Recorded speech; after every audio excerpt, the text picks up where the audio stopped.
सदाबहार सच्ची कहानियों पर आप सभी का स्वागत है। मेरा नाम ममता है। मैं आपको अपने पड़ोस का एक ऐसा वाकया सुनाना चाहती हूँ जिसको सुनकर आपके पैरों तले से ज़मीन निकल जाएगी। मेरे परिवार में मेरे अलावा मेरी माँ, मेरे पिता और मेरा छोटा भाई, मेरी माँ कहती है कि हम दोनों भाई बहन काफ़ी समझदार और सुलझे हुए हैं। हमारे पड़ोस में एक आंटी रहा करती थी। उनका नाम नीलिमा था।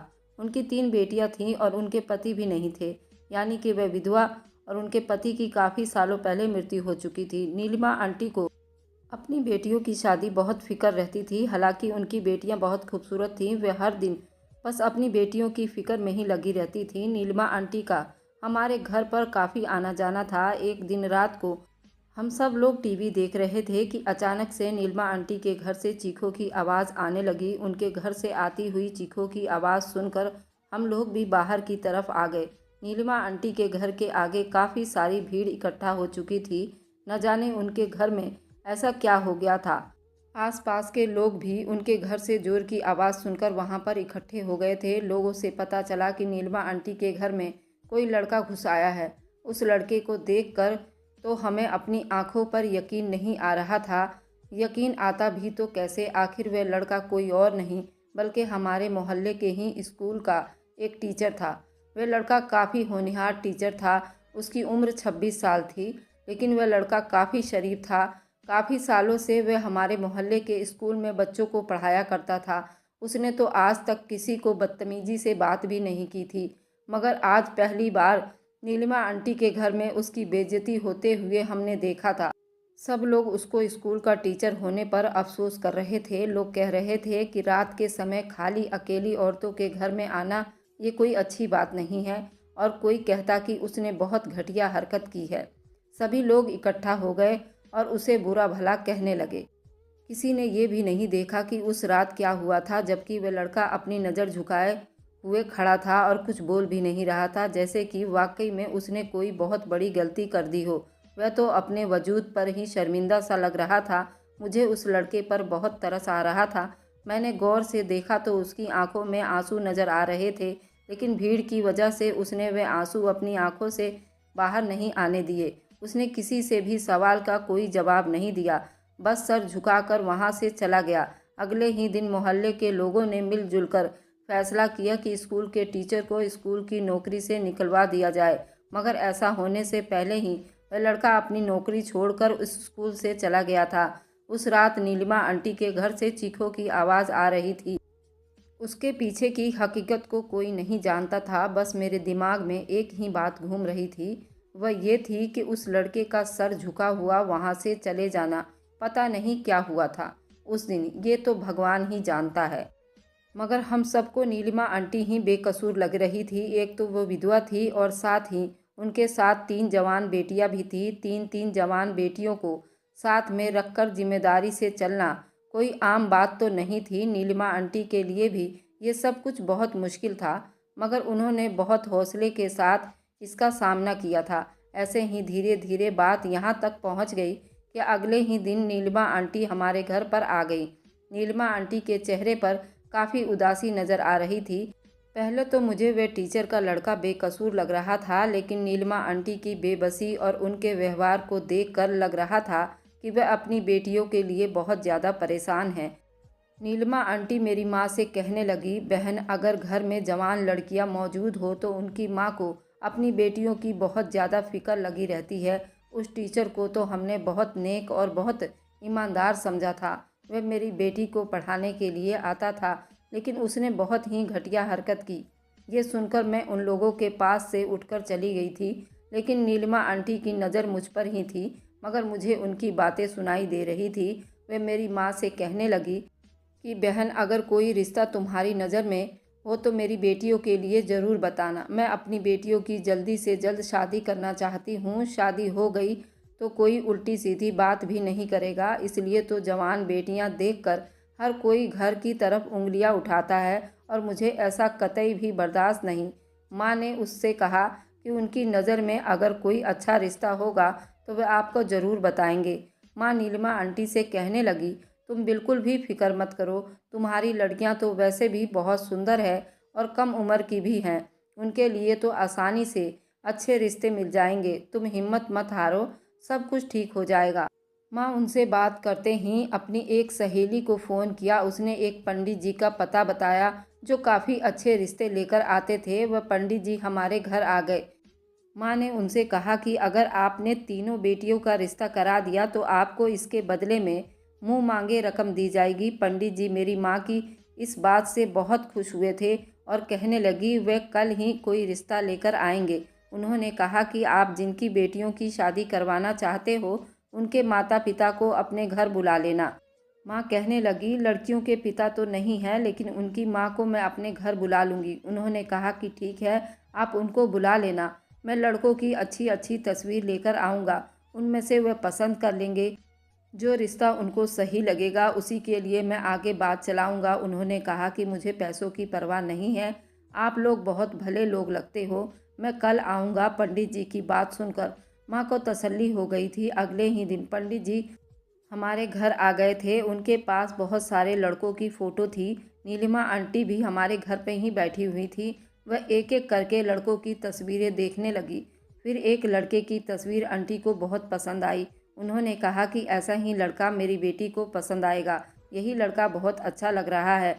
ये लड़का लंबाई में भी अच्छा है, रंग गोरा है और शक्ल भी खूबसूरत है। मेरी बेटी को खूबसूरत लड़के ही पसंद है। नीलिमा आंटी उस फोटो को देखकर काफ़ी खुश हो रही थी। उनकी सबसे बड़ी बेटी जिसका नाम सुमन था वह अब जवान हो चुकी थी और उसके लिए रिश्ते की तलाश नीलिमा आंटी न जाने कब से कर रही थी। लेकिन आज तो लड़का उनको सुमन के लिए पसंद आया था। वह लड़का मुझे कुछ ज़्यादा ख़ास तो नहीं लगा, बहुत अजीब सा लड़का था। मुझे तो वह लड़का किसी तौर पर भी पसंद नहीं था। नीलिमा आंटी कहने लगी ऐसे ही खूबसूरत मर्द तो लड़कियों का दिल जीत लेते हैं। बस मैं अब अपनी बेटी की शादी इसी से ही करूंगी। नीलिमा आंटी भी उस लड़के की खूबसूरती से काफ़ी इम्प्रेस हुई थी। वह इस लड़के को अपना दामाद बनाना चाहती थी। मुझे नहीं पता था कि उनकी बेटी की पर्सनालिटी कैसी है, लेकिन मुझे तो इस लड़के को देखकर ऐसा लगता था कि सुमन ज़रूर इस रिश्ते से इनकार कर देगी। लेकिन इनकार की नौबत ही नहीं आई। माँ ने अगले ही दिन हमें बताया कि वह लड़का नीलिमा आंटी की लड़की से शादी करने के लिए तैयार हो गया है। मुझे तो इस बात पर यकीन ही नहीं आ रहा था और उन्होंने बताया कि वे लोग बहुत अमीर हैं, उनकी दौलत का तो कोई हिसाब ही नहीं लगा सकता। वह उन लोगों को ज़्यादा तो नहीं जानती थी, लेकिन नीलिमा आंटी इस रिश्ते से बहुत खुश हैं। वह चाहती हैं कि उनकी बेटी का रिश्ता इस लड़के के साथ हो जाए। लड़के का नाम पीयूष था। लड़का दिल का भी बहुत अच्छा है और बहुत दौलतमंद भी है। इन बातों से सब लोग राजी थे। नीलिमा आंटी ने भी ईश्वर का धन्यवाद किया और कहने लगी कि ज़्यादा ना सही एक रिश्ते का तो बंदोबस्त हो ही गया है। नीलिमा आंटी इसी उम्मीद में थी कि उनकी एक बेटी का रिश्ता तो हो जाएगा, फिर बाकियों के खुद ब खुद रिश्ते आने लगेंगे। मगर उन्हें क्या पता था कि आने वाला समय उनके लिए कितना खतरनाक साबित होगा। मोहल्ले भर में उनकी बेइज्जती और रुसवाई होगी। इस बुढ़ापे में उनकी इज्जत नीलाम होने वाली है। किसी ने नहीं सोचा था कि नीलिमा आंटी तो कभी इस बात को भी अपने दिमाग में नहीं लाई होंगी जो अब उनके साथ होने वाला था। नीलिमा आंटी इस रिश्ते से बहुत खुश और सहमत थी। 3 दिन के बाद लड़के वाले राम्या मौसी के घर आकर बात पक्की करके चले गए और उनकी बेटी सुमन को रस्म के तौर पर सोने की अंगूठी भी पहना गए थे। सोने की अंगूठी देखकर नीलिमा आंटी काफ़ी हैरान थी। वह अंगूठी काफ़ी महंगी लग रही थी। हालांकि सुमन बहुत खुश थी। नीलिमा आंटी के घर में खुशियां ही खुशियां थीं। उनकी बेटी अभी बहुत खुश थी, जबकि उनकी बड़ी बेटी शर्माती हुई फिर रही थी। पंडित जी ने शादी का मुहूर्त अगले हफ्ते का निकाला था। वैसे भी नीलिमा आंटी चाहती थी कि उनकी बेटी की शादी इसी महीने में हो जाए। सब लोग उनकी इस बात से हैरान थे कि आखिर उन्हें शादी की इतनी जल्दी क्यों है। नीलिमा आंटी का कहना था कि उनके घर में लोगों के निगाह बढ़ने लगी है, वह उनको तंग करने लगे हैं। इसलिए वह अपनी बेटी की शादी जल्दी से जल्दी करके अपने दामाद को अपना सहारा बनाना चाहती है। उनके बाद फिर नीलिमा आंटी ने एक अजीब चौंकाने वाली बात बताई। उनका कहना था कि शादी के बाद उनका दामाद घर जमाई बनकर रहेगा। इस बात ने हम सबको चौंका दिया था। नीलिमा आंटी भी बहुत सहमत होकर बात कर रही थी, लेकिन उनका चेहरा कुछ और ही कह रहा था। कहने लगी कि शादी के बाद वे लड़का हमारे साथ हमारे ही घर में रहेगा। मैंने झट से पूछा नीलिमा आंटी, आपको इस बात पर कोई एतराज़ तो नहीं होगा? तो घर जमाई को बेगैरत और बहुत बुरा समझते हैं उससे निकम्मा होने का खिताब खुद ब खुद मिल जाता है। ऐसा लग रहा था जैसे नीलिमा आंटी को मेरी बात का बुरा लगा है। वह गुस्से में मेरी तरफ देखते हुए कहने लगी, ऐसी बात नहीं है, मुझे अपने होने वाले दामाद पर पूरा यकीन है। वह हमारे साथ रहेगा तो हमें भी सहारा मिलेगा। मैं इस बात पर हैरान थी तो वह फिर घर जमाई बनने पर कैसे राजी हो गया। अमीर लोग तो मर कर भी अपना घर नहीं छोड़ना चाहते। मैंने माँ से कहा कि आप नीलिमा आंटी को समझाइए। माँ कहने लगी, अगर हम उनसे ये बात कहेंगे तो वह हमारी बात का बुरा मान जाएगी। एक विधवा औरत की बेटी का घर पहली बार बस रहा है, मैं बेवजह उसके दिमाग में शक नहीं डालना चाहती। तो माँ की बात सुनकर मैं चुप हो गई, लेकिन सामने खड़ा मेरा भाई ये सारी बातें सुन रहा था। जब रात को नीलिमा आंटी हमारे घर मिठाई देने के लिए आई तो मेरे भाई ने उनसे ये बात साफ साफ कह दी, मगर नीलिमा आंटी को इस बात से कोई फ़र्क नहीं पड़ रहा था। फिर मैं अपने घर से निकली और नीलिमा आंटी के घर चली गई। मैं उनके घर पर जाते ही ये देखकर हैरान रह गई कि उनके घर के दरवाजे पर लॉक लगा हुआ था। ये देखकर तो मुझे बहुत हैरत हुई थी। आज तक तो कभी आंटी के घर पर लॉक लगा हुआ नहीं मिला था, लेकिन आज उनके दरवाजे पर ताला लगा हुआ था। मैं घर वापस आ गई। मैंने आते ही ये बात फ़ौरन अपनी माँ को बताई। मेरी माँ को मेरी बात पर यकीन नहीं आया। वह मुझसे कहने लगी, तुम बेवजह इसी तरह का मजाक मुझसे करती हो, चलो मेरे साथ, मैं चलकर देखती हूँ। मैंने कहा, माँ मैं सच कह रही हूँ, नीलिमा आंटी के घर पर ताला लगा हुआ है। मैं आपसे कोई मजाक थोड़ी कर रही हूँ। माँ मेरा हाथ पकड़कर घर से बाहर निकल गई थी और जब हम नीलिमा आंटी के घर पहुँचे तो माँ ने देखा कि वाकई नीलिमा आंटी के घर के दरवाजे पर ताला लगा हुआ था। ये बात मुझे बहुत परेशान कर रही थी, लेकिन मैं अपनी माँ से डांट नहीं खाना चाहती थी, इसलिए मैं खामोश ही रही। हैरान परेशान होकर घर वापस आ गई थी। मैंने घर आकर भाई को भी ये बात बता दी। भाई ने कहा कि ज़रूर उन लोगों ने उनके साथ कोई धोखा किया होगा, तभी तो शर्म की वजह से रातों रात लोगों ने मोहल्ला छोड़ दिया होगा। मगर ये लोग मोहल्ला कैसे छोड़ सकते हैं? उनके घर में तो काफ़ी सारा सामान था, लेकिन हमें तो इस तरह की कोई खबर ही नहीं हुई। अगर ये लोग अपना सामान भी वापस लेकर गए होते तो मोहल्ले में गाड़ी की आवाज़ ज़रूर आई होती। उसे पता चल जाता कि यहाँ पर कोई आया है या फिर कोई चला गया है। ऐसा कैसे हो सकता है? नीलिमा आंटी रातों रात अपनी तीनों बेटियों के साथ घर ही छोड़कर चली जाए। हो सकता है दौलत का नशा सर चढ़कर बोलता है तो इंसान काफ़ी कुछ बन जाता है और फिर बाद में पछताते फिरता है। मेरे भाई ने ये बात कह तो दी थी, लेकिन मुझे उसकी बात पर बिल्कुल भी यकीन नहीं हो रहा था और यकीन हो भी नहीं सकता था। मैंने तो अपने दिल में फ़ैसला कर लिया था कि मैं नीलिमा आंटी के घर पर निगाह रखूंगी।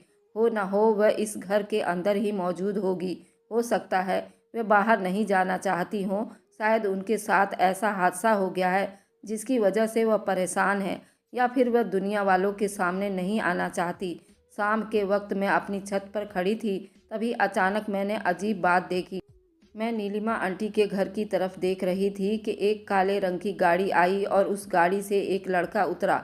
मैंने उसकी शक्ल को ध्यान से देखने की कोशिश की, मगर मैं उसे देख नहीं पाई थी और ना ही उसे पहचान पाई थी, क्योंकि इतनी दूर से उसका चेहरा नज़र नहीं आ रहा था। फिर उस लड़के ने अपने जेब से एक चाबी निकाली और ताला खोलकर अंदर चला गया। उसने अंदर जाते ही दरवाजे को बंद कर लिया। मैं ये सब कुछ अपने छत पर खड़ी देख रही थी। उसने दरवाजे को इस तरह से ताला लगाया कि बाहर से देखने वाले को ऐसा लगे कि घर में कोई नहीं रहता, लेकिन वह तो दरवाज़ा बंद करके अंदर चला गया था। मैं ये सब कुछ देखकर फ़ौरन दौड़ते हुए नीचे अपनी माँ के पास गई और मैंने अपनी माँ से सारी बात बता दी। माँ ने मुझे डांटा और मुझे गुस्सा होकर देखने लगी। नीलिमा आंटी के घर के मामलों में दखल अंदाजी ना करो। लेकिन हमारा उनसे कोई रिश्ता नहीं था, लेकिन वे हमारे पड़ोसी थे। अपने पड़ोसियों का ख्याल रखना तो हमारा फ़र्ज़ बनता है। हमारा बचपन उनके घर में ही गुजरा था, इसलिए हमारा उनके साथ बहुत गहरा रिश्ता हो गया था। मगर मैं उनके किसी भी मामले में दखल अंदाजी कैसे कर सकती थी, क्योंकि मेरी माँ ने मुझे सख्ती से मना कर दिया था। लेकिन नीलिमा आंटी के बंद घर में तो मेरी दिलचस्पी और भी ज़्यादा बढ़ती चली जा रही थी। माँ के कहने पर भी उनके घर को भुला दिया था। लेकिन एक दिन रात के समय नीलिमा आंटी के घर से चिल्लाने की आवाज़ आने लगी। किसी ने ये बात महसूस नहीं की, मगर मुझे उनके घर से किसी औरत और चीखने की आवाज़ आ रही थी। मैं फ़ौरन दौड़ते हुए छत पर गई। छत से जाकर देखने लगी, लेकिन कोई भी मुझे आसपास के उनके घर की तरफ जाते हुए नहीं दिख रहा था। शायद लोगों को उनके घर से चिल्लाने की आवाज़ सुनने की आदत हो गई थी, या फिर वह टीचर वाला वाकया सबको याद आ गया था। अब तो नीलिमा आंटी पर भी कोई तरस नहीं खाता था। वैसे भी उनके घर के बाहर तो ताला लगा हुआ होता था। सभी लोग यही समझते थे कि वह इस घर में नहीं है, इसलिए कोई सोच भी नहीं सकता था कि नीलिमा आंटी अपनी बेटियों के साथ उस घर में मौजूद हैं। किसी ने भी उन चीज़ों की तरफ ध्यान ही नहीं दिया। मैं भी थोड़ी देर बाद छत पर टहलकर नीचे आ गई थी। मेरे पास भी कोई चारा नहीं था। आखिर मैं भी क्या कर सकती थी, जबकि मेरी माँ और मेरा भाई इस बात के बिल्कुल खिलाफ थे कि मैं उनके घर की बातों पर ज़्यादा ध्यान ना दूं और ज़्यादा दिलचस्पी ना लूं। खैर, अगले ही दिन सब लोगों के सामने उस बंद घर का राज खुल चुका था। उस दिन कुछ ऐसा हुआ था कि हमारे मोहल्ले में पोलियो की दवाई पिलाने वाली औरतें आ गईं। उन लोगों को अपना कैंप लगाए हुए काफ़ी रात हो चुकी थी और नीलिमा आंटी के घर के आगे तब गई जब वह लड़का अपनी लाल रंग की गाड़ी लेकर आया। वह लड़का नीलिमा आंटी के दरवाजे के पास आकर रुक गया और पोलियो वाली औरतों ने उसे कहा कि वह उसे घर के अंदर जाने दे। उस लड़के के पोलियो वर्कर के साथ बदतमीजी करना शुरू कर दी। वह कौन था ये तो मुझे उस वक्त नहीं पता था, लेकिन उस पोलियो कर्मी को उस लड़के पर कुछ शक हुआ। वह लड़का उनको ठीक नहीं लगा, इसलिए उन लोगों ने पुलिस को बुला लिया। 1 घंटे के बाद ही पुलिस नीलिमा आंटी के घर के दरवाजे पर पुलिस मौजूद थी। पुलिस ने नीलिमा आंटी के घर का दरवाज़ा खुलवाया। बाहर से ताला लगाकर लोगों को बेवकूफ़ बनाने की कोशिश की जा रही थी, मगर पुलिस तो ऐसे लोगों को पकड़ने में माहिर होती है। जैसे ही घर का दरवाज़ा खुला, नीलिमा आंटी की बेटियों की चीखने चिल्लाने की आवाज़ें बाहर तक आने लगी। नीलिमा आंटी की बेटियों को घर के अंदर ही कैद किया गया था। उन्हें ऐसा लगा कि कोई उनकी मदद करने के लिए आया है, तभी वह चीखती पुकारती बाहर आ गई। नीलिमा आंटी भी काफ़ी घबराई हुई थी। नीलिमा आंटी की शक्ल देखकर तो ऐसा लग रहा था जैसे उन्होंने काफ़ी दिनों से कुछ खाया पिया ना हो। हम लोग ये सब कुछ देखकर हैरान हो रहे थे कि उन्हें आखिर क्या हुआ है। पुलिस की मदद से नीलिमा आंटी और उनकी तीनों बेटियों को बचा लिया गया। नीलिमा आंटी और उनके तीनों बेटियां बहुत घबराई हुई थी कि वह हमारे घर आकर बैठ गईं। माँ ने उन सभी को पानी पिलाया। नीलिमा आंटी ने सबसे पहले मेरी माँ को माफ़ी मांगी और कहने लगी, मुझसे गलती हो गई थी। मैंने तुम्हारे बेटे के साथ काफ़ी कुछ बदसलूकी की थी और मुझे लगता है शायद मुझे उस टीचर की भी बद्दुआ लगी थी, जिसको हमने उसकी फ़ीस देने से मना कर दिया था। वह बेचारा तो हमसे अपनी ही मेहनत के पैसे मांग रहा था, लेकिन हमने उस पर उल्टा इल्ज़ाम लगा दिया कि उस लड़के ने हमें कहीं का नहीं छोड़ा। लेकिन हमसे सारा बदला उस लड़के ने ले लिया जिससे मेरी बेटी की शादी हुई थी। मैं तो समझ रही थी कि वह लड़का बहुत अमीर है, इन तीनों का बोझ संभाल लेगा, लेकिन वह तो बहुत अजीबोगरीब घटिया इंसान निकला। उसने जो हमारे साथ किया, भगवान ऐसा किसी के बेटी के साथ भी ना करे। घर में आते ही हम चारों माँ बेटियों को बंद कर दिया और बाहर से ताला लगा दिया। मेरी जिस बेटी के साथ उसकी शादी हुई थी, उसने तो उसकी भी कोई लाज न रखी। उसने डरा धमकाकर हमसे हमारे ही घर के पेपर मांगे। उसने मुझसे कहा कि मैं साइन कर दूं और घर उसके नाम कर दूं। मैं समझ गई थी कि उसने क्या इरादा लेकर आया है। आखिर वह क्या चाहता है। जो चाहता है, मैंने सबसे इनकार करती रही। मैंने उसकी बात नहीं मानी। इस बात पर उसने हम सबको एक कमरे में बंद कर दिया। अगर पुलिस नहीं आती तो हम सारी उम्र इसी में कैद सड़ते रहते। इसलिए उसने घर से बाहर ताला लगाकर सबको यही जाहिर करवा दिया कि हम घर से बाहर गए हुए हैं, जबकि हम कहीं भी नहीं गए थे। मैंने अपनी ज़िंदगी के सबसे बड़ी गलती की। उस शख्स ने हमें कहीं का नहीं छोड़ा। भगवान ने हमारी इज्जत पर कोई दाग नहीं आने दिया, वरना न जाने मेरा और मेरी बेटियों का क्या होता। नीलिमा आंटी ये सब कहकर खूब रोने लगी और उनकी तीनों बेटियां बहुत डरी हुई लग रही थी। कुछ देर के बाद पुलिस हमारे घर पर आ गई। पुलिस ने उन सब के साथ जो हुआ था सबके बारे में पूछताछ की। उनकी तीनों बेटियां इतनी डरी हुई थी कि उनके मुंह से एक शब्द भी नहीं निकला, लेकिन नीलिमा आंटी ने पुलिस को सब कुछ साफ साफ बता दिया। फिर उस लड़के को पुलिस अरेस्ट करके अपने साथ ले गई। वह लड़का पहले से भी बहुत सारी लड़कियों के साथ शादी करके उनके घर वालों को टॉर्चर कर चुका था। हम सबको नीलिमा आंटी पर बहुत तरस आ रहा था, लेकिन अब हम क्या कर सकते थे। उनके साथ वही हुआ जो उनके भाग्य में लिखा हुआ था।